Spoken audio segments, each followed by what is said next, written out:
Assalamualaikum warahmatullahi wabarakatuh.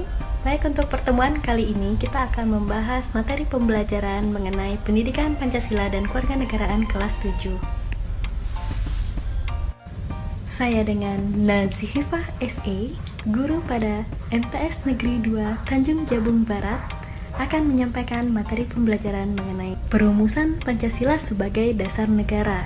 Tujuan pembelajaran adalah menyaji hasil analisis proses perumusan Pancasila sebagai dasar negara.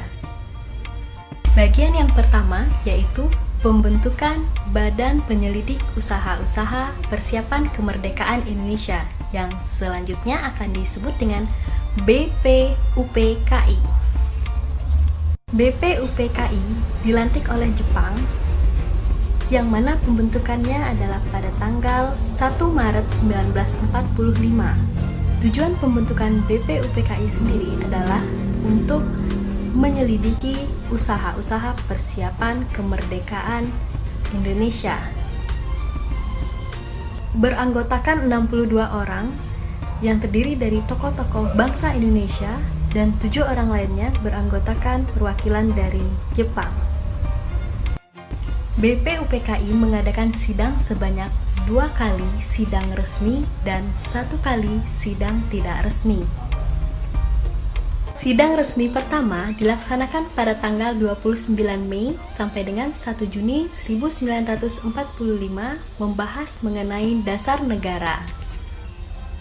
Sidang kedua dilaksanakan pada tanggal 10 hingga 17 Juli 1945, membahas mengenai rancangan Undang-Undang Dasar. Dari apa yang Ibu sampaikan, tentunya anak-anak Ibu sudah tahu apa bedanya sidang resmi pertama BPUPKI dan sidang resmi kedua BPUPKI. Pelaksanaan sidang tidak resmi dihadiri hanya 38 orang. Kegiatan ini berlangsung di antara masa reses sidang pertama dan sidang kedua. Tujuannya untuk membahas rancangan pembukaan Undang-Undang Dasar 1945 yang dipimpin oleh anggota BPUPKI, Insinyur Soekarno. Kemudian, sidang ini dilaksanakan di sebuah gedung yang kini gedungnya disebut sebagai Gedung Pancasila. Baik, kita lanjut ke bagian yang kedua, yaitu perumusan dasar negara. Usulan mengenai perumusan dasar negara Indonesia Merdeka dalam sidang pertama BPUPKI secara berurutan disampaikan oleh Insinyur Soekarno, Mr. Supomo, dan Mr. Muhammad Yamin. Pada tanggal 22 Juni 1945, Panitia 9 menyepakati kesepakatan rancangan pembukaan hukum dasar atau Undang-Undang Dasar.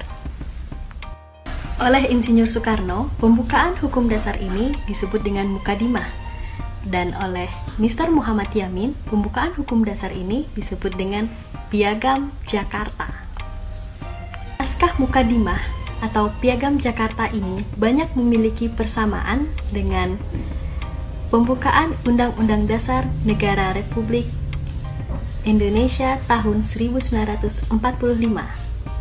Menjelang kemerdekaan, BPUPKI dibubarkan dan dibentuk Panitia Persiapan Kemerdekaan Indonesia yang selanjutnya disebut PPKI pada tanggal 7 Agustus 1945. Rumusan dasar negara yang tercantum dalam naskah Piagam Jakarta mengalami perubahan pada sidang PPKI pada tanggal 18 Agustus 1945. Dengan demikian, rumusan dasar negara yang tercantum dalam pembukaan Undang-Undang Dasar 1945 yaitu: pertama, ketuhanan yang Maha Esa; kedua, kemanusiaan yang adil dan beradab; ketiga, persatuan Indonesia; keempat, kerakyatan yang dipimpin oleh hikmat kebijaksanaan dalam permusyawaratan perwakilan; dan kelima, keadilan sosial bagi seluruh rakyat Indonesia. Baik anak-anak Ibu, demikian materi pembelajaran hari ini. Terima kasih. Assalamualaikum warahmatullahi wabarakatuh.